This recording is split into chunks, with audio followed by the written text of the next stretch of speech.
여러분 혹시 고난이 축복이라고 생각하세요? 아니면은 저주라고 생각하십니까?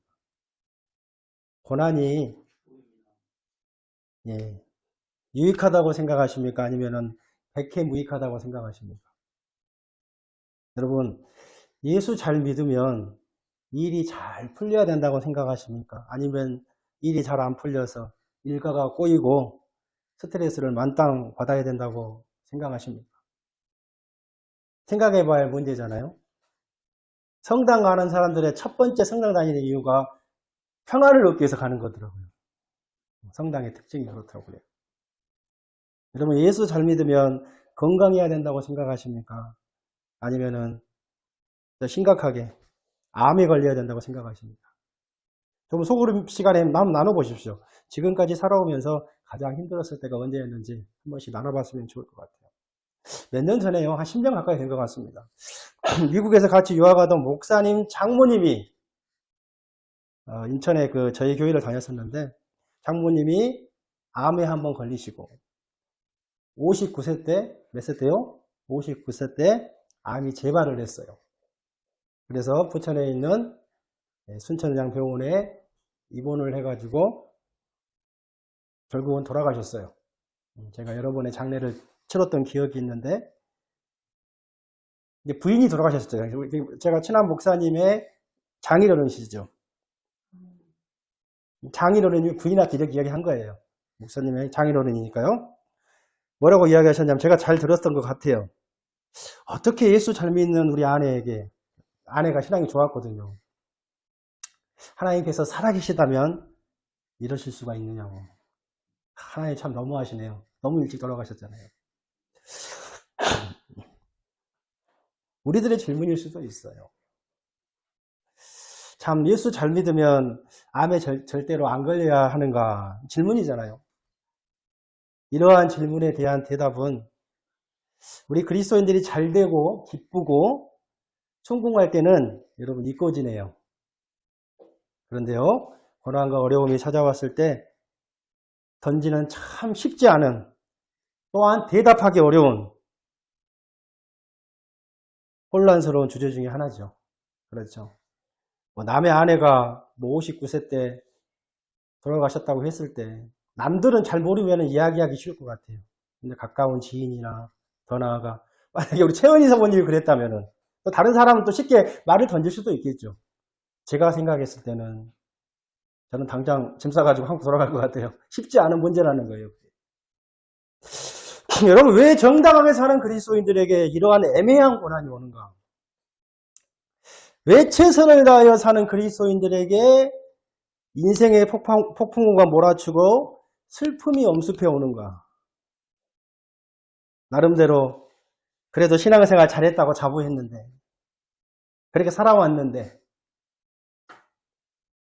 100점 만점은 아니어도 그래도 90점 A 정도는 된다고 생각됐는데 이렇게 자꾸 어려움이 나를 이렇게 엄습해 오는가?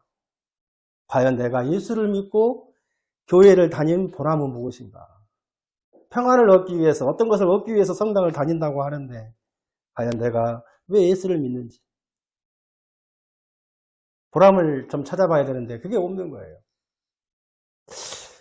근데 여러분 납득하기 조금 힘들 수도 있어요. 여러분 힘들 수 있겠지만 성경 어디를 봐도요 우리가 바로 살고 하나님의 말씀에 순종하고 그 진리의 말씀을 끝까지 붙잡으면 이 땅 위의 것으로만 우리에게 보상하고 대접한다는 말은 성경에도 어디에도 없습니다.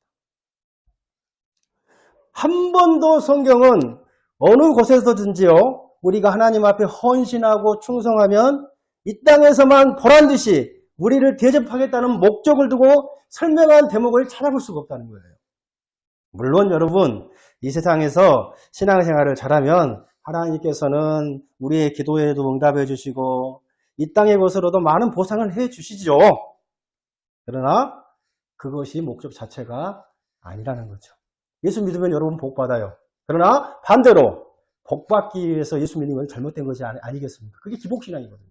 그럼 복을 안 주면 떠나는 거죠. 오해의 소지가 있어서 다시 한번 설명합니다.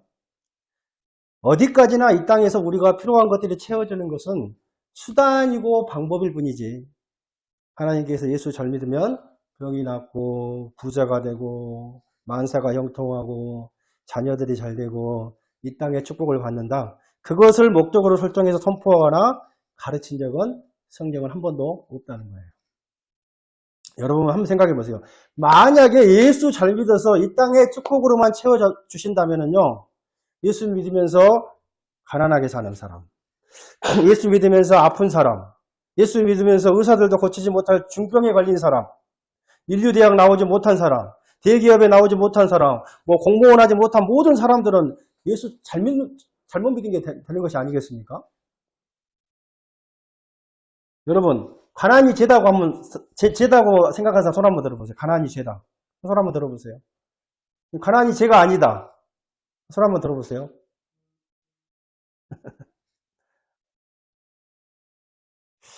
가난이 죄인가 죄가 아닌가. 가소비하지 않으면서 정직하게 성실하게 최선을 다해서 살았음에도 불구하고 가난하다면 그건 죄죠. 그렇죠. 그런데 충분히 할 능력이 있음에도 불구하고 가소비를 하고 크레딧 카드를 팍팍 긁고 게으르고 나태해서 가난해졌다면 그것은 바로 죄라는 거예요. 여러분, 장수하는 것이 축복입니까? 그렇다면 단명한 사람은 저주를 받았습니까? 장수했느냐, 그렇지 못했느냐로 평가하는 것이 아니라 어떠한 인생을 살았느냐가 중요하다는 거예요. 다시 한번 진지하게 한번 생각해 보십시오. 이 땅에서 그 누구보다도 하나님을 잘 믿었고 하나님의 뜻대로 사셨던 분이 누구세요? 바로 우리 구주 예수 그리스도이십니다. 그렇죠? 예수님이세요. 그렇다면 예수님은 누구보다도 장수해야 되고 누구보다도 부자로 살아야 되고 이 땅에서 부귀영화와 대접을 받아야 되죠. 근데 예수님은 몇 세 때 돌아가셨어요? 여러분 아시다시피 33살에 돌아가셨습니다. 아주 짧은 나이에 가장 치욕적인 죽음, 가장 수치스러운 십자가에서 처형당하셨죠. 평생을 예수님 가난하게 사셨어요. 어머니 마리아보다도 일찍 또 죽었죠. 세상적으로 보면 아주 불효자 아닙니까? 그렇죠. 오늘 본문에 나오는 이 사도들을 보십시오, 여러분. 누구보다도 하나님의 복음을 전하는 데 앞장섰던 사람이에요. 목숨을 걸고 복음을 전하는 사람입니다. 그럼에도 불구하고 이들에게 찾아온 것이 뭐라고요? 이 땅에 그럴듯한 안일함과 미래의 보장과 칭찬과 그런 게 아니었다는 거예요. 이들에게 찾아온 것은 체포와 감옥 생활이었습니다. 3절 한번 읽어보겠습니다. 시작. 그들을 잡음에 날이 이미 저물었으므로 이튿날까지 그들을 누구냐면 그들은 사도들을 말하죠. 자, 이때를 시점으로 계속해서 사도행전은 복음이 왕성하게 전파될수록 사역을 감당하는 하나님의 일꾼들에게는 말할 수 없는 고난과 역경이 찾아오는 거예요. 뭐 때문에? 복음 때문에. 감당할 수 없는 슬픔이 임하고요. 막 야고보 그렇게 친하게 지냈던 야고보도 죽이잖아요. 막. 인간적인 애로움과 비애가 끊이지 않는 모습이 사도행전 전체에 걸쳐서 우리는 만날 수가 있어요. 스데반의 순교도 그렇잖아요. 그래서 여러분, 예수 잘 믿으면 고난은 필수입니다. 영광이 있는 곳에는 언제나 고난이 뒤따랐어요. 더 큰 영광일수록 더 큰 고난이 뒤따랐습니다. 고난이 없는 곳에서는 영광이 없어요. 이게 진짜 복음입니다, 여러분. 그래서 우리가 잘 아는 노 크로스, 노 크라운이라는 말이 있어요. 더 나아가 고난을 겪지 않고서는 영원히 성장하지 않습니다. 하물며 세상적으로 괴테도 그런 말을 했잖아요. 눈물 젖은 빵을 맛보지 않는 자와 인생을 논하지 마라. 젊어서 고생은 사서서 한단 말이 있어요. 그래서 우리 요셉이 16살 되면 이제 한남 마켓으로 보내려고 합니다.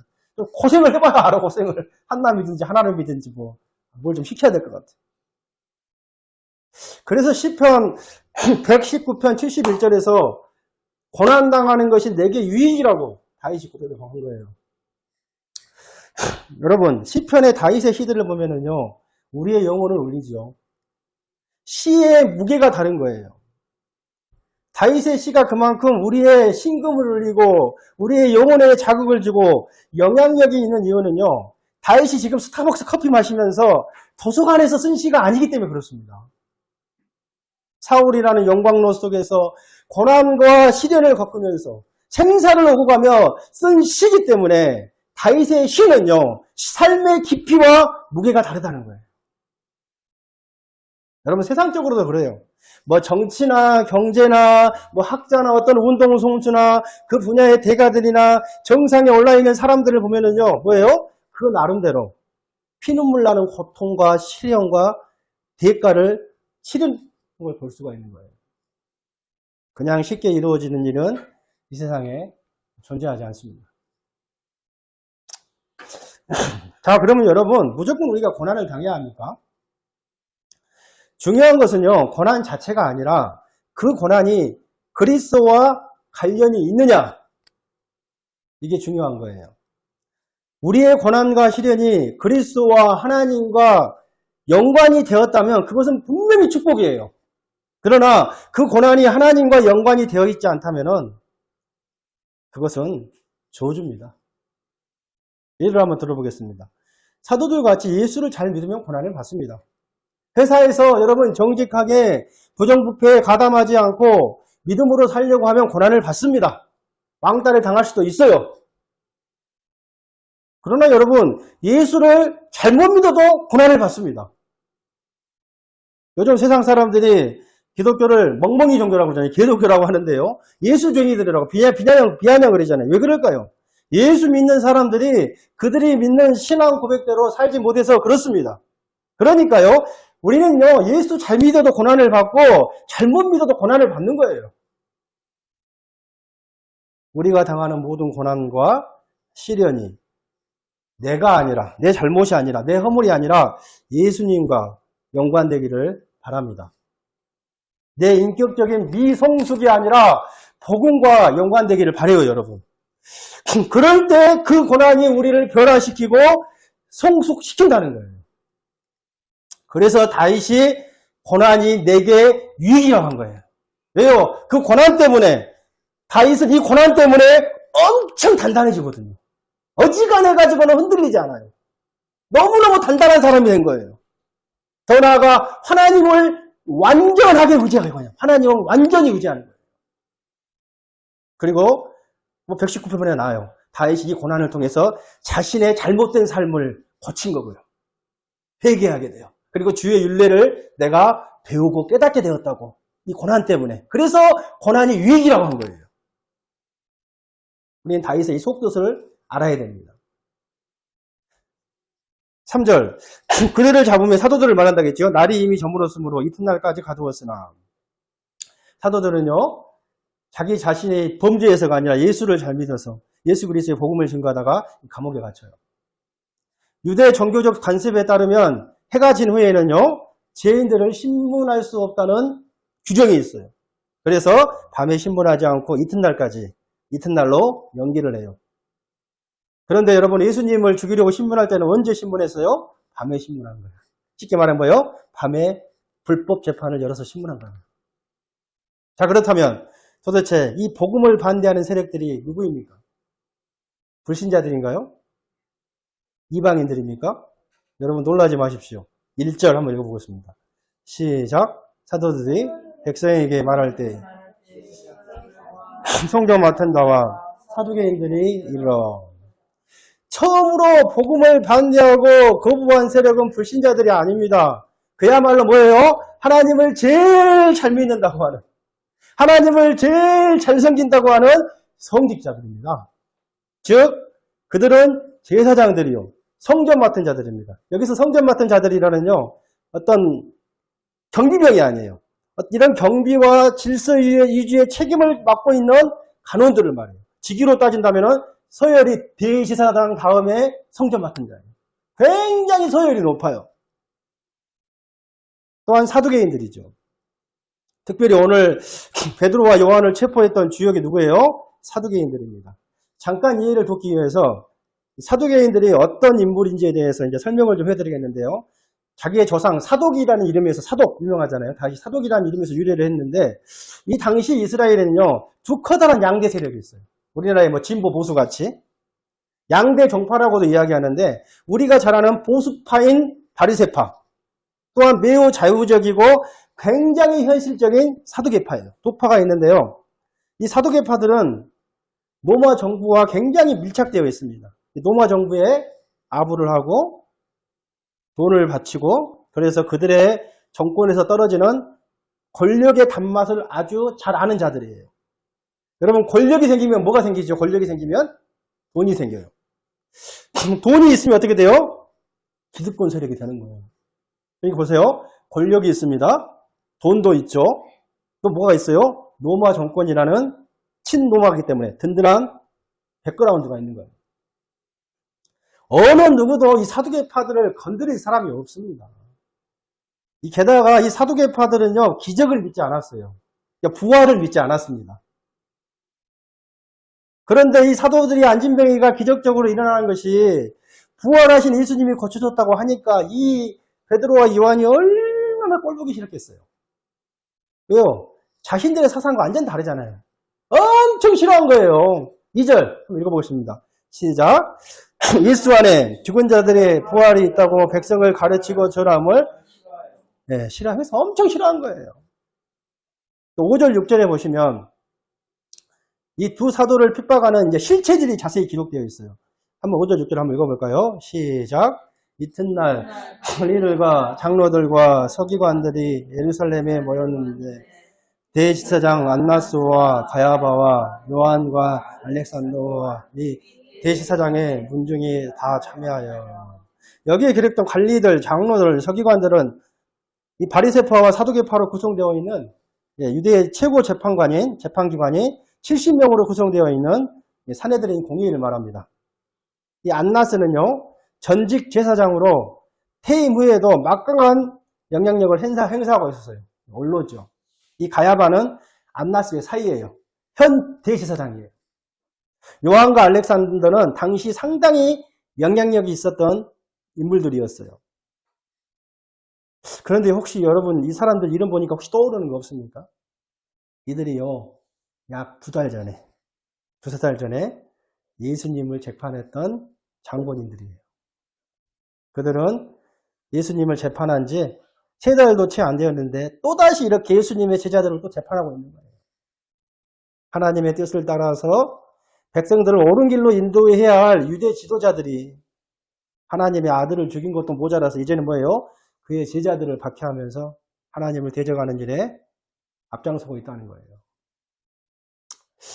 이들이 안진뱅이를 일으킨 사건을 통해서 회개하고 예수 그리스도를 믿었으면 참 좋았으련만 그들은 두려움과 시기심 때문에 또 악을 저지르고 있습니다. 이들은 예수님을 처형한 주범들이죠.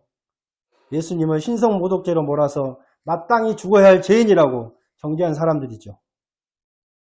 만약에 이들이 예수의 부활을 인정하게 된다면 자신들의 재판이 잘못되었다는 것을 인정하게 됩니다.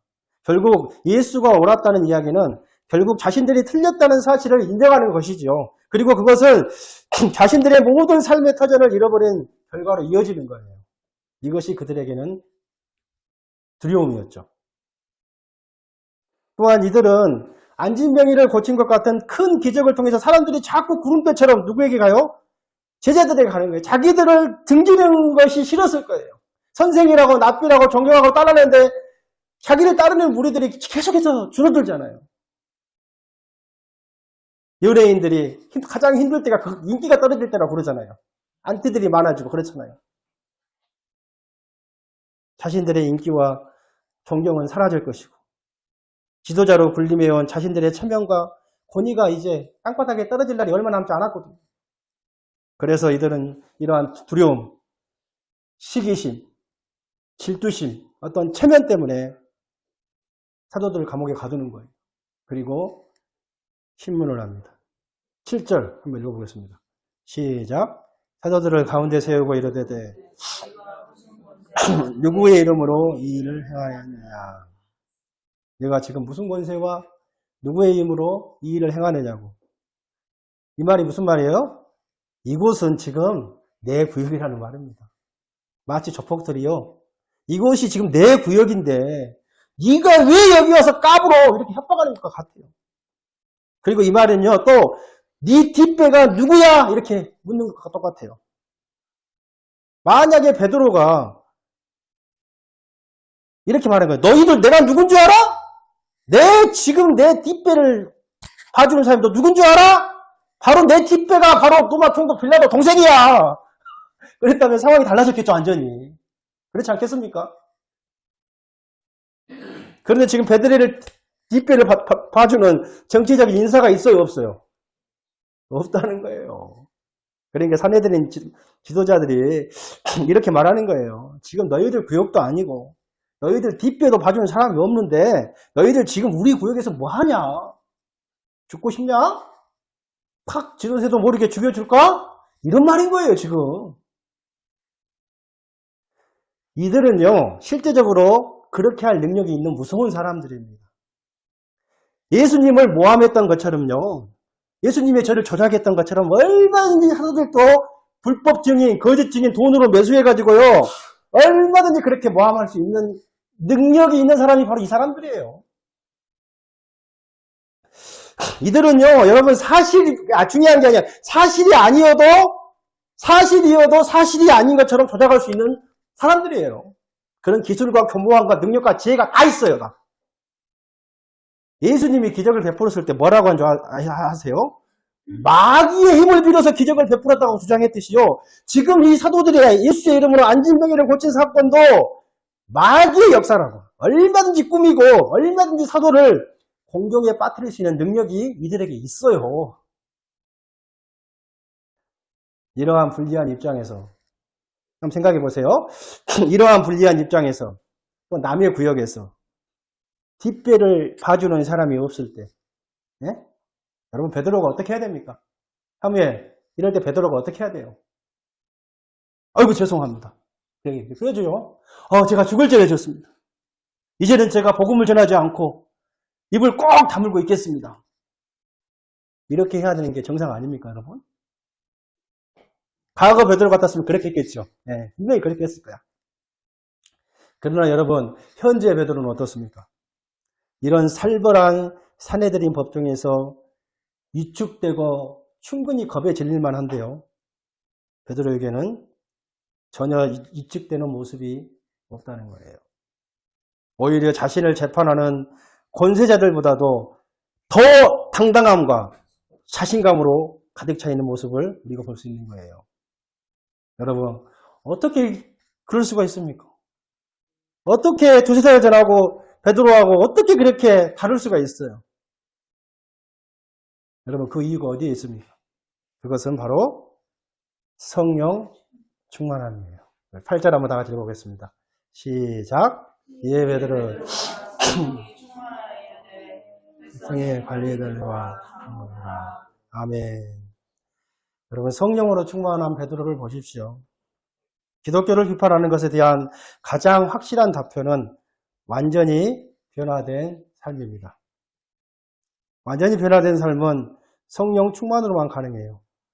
성령 충만을 다른 말로 하면 예수 충만이에요. 아까 우리가 충만이라는 노래 불렀잖아요. 난 예수로 충만하리. 내가 예수 믿고 완전히 변화되어 죽음에서 생명으로 변했다는데 무슨 말이 더 필요하겠습니까? 복음 때문에, 예수 때문에 목숨을 내놓았다면 어찌 당당하지 않을 수가 있겠습니까? 졸지에 복음을 전하다가 체포되어 감옥에 갇혔다가 공회 앞에 서게 된 베드로와 요한은 예수님을 생각했을 수도 있을 것 같아요. 야, 주님도 이렇게 갑작스럽게 체포되어서 갇히시고 이 사람들에게 재판당하시고 십자가로 끌려가셨지. 그렇다면 우리도 주님처럼 죽을 수 있을 거야. 그럼에도 불구하고 성령 충만했기 때문에 서슬프런 산헤드린 최고 지도자들 앞에서 그들의 눈치를 보지 않고 복음을 당당하게 조금도 꿀림없이 자신 있게 선포하는 거예요. 베드로가 전한 복음의 내용은 세 가지인데요. 시간이 많이 지났네요. 짧게 정리하고 넘어가도록 하겠습니다.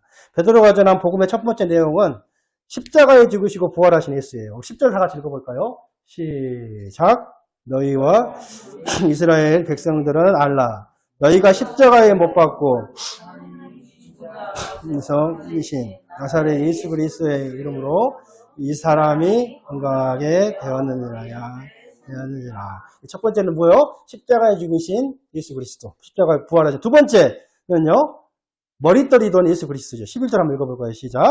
이 예수는 너희 건축자들이 버린 돌로서 집 모퉁이의 머릿돌이 되었느니라.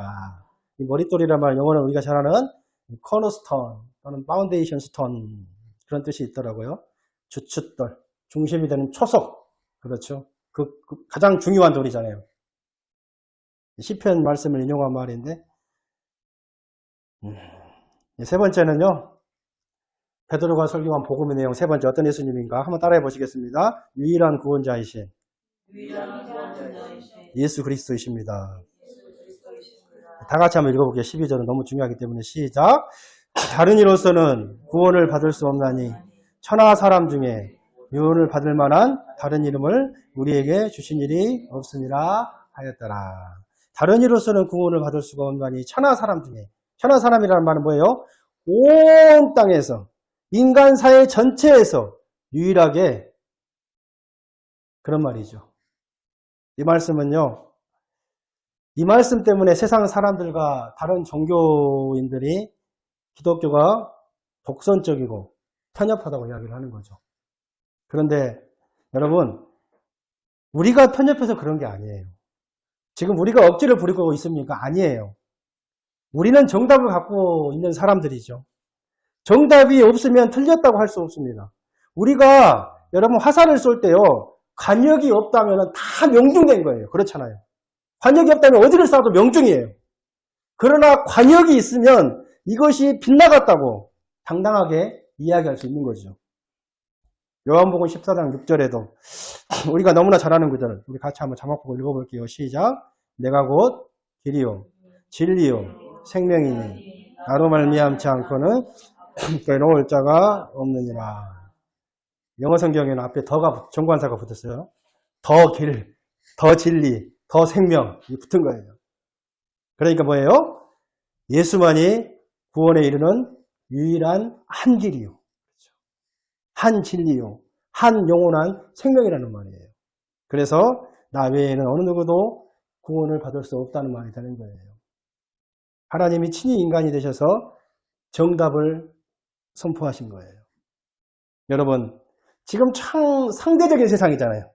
절대적인 것이 무너지는 거예요. 그 중에 권위들이 무너지는 거예요. 뭐 그 중에 대표적인 게 요즘 막 교사들이 많이 무너지고 있잖아요. 한국에 보면은 뭐. 야, 나도 가끔씩 그런 기사 보면은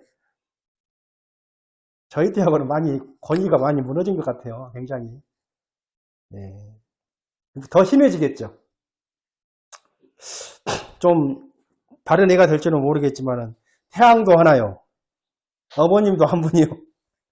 이메일 패스워드도 하나요. 또 하나가 뭐가 있을 거예요? 은행 비밀 계좌도 하나요. 그러나 특별히 여러분 천하 인간 중에 유일한 구원자는 우리 구주 예수 그리스도밖에 없는 줄로 믿습니다. 이제 말씀을 정리하겠습니다. 여러분 복음을 전하다가 주의 일을 하다가 말씀대로 순종했기 때문에 우리는 얼마든지 교회 안팎으로 고난과 어려움을 당할 수가 있어요. 그 고난 때문에 하나님께 기도해도 환경이나 상황이 바뀌지 않을 수도 있습니다. 그러나 하나님은 나를 변화시킬 거예요. 나로 하여금 성령으로 충만하게 하실 것입니다. 예수로 충만하게 하실 거예요. 그래야 해요.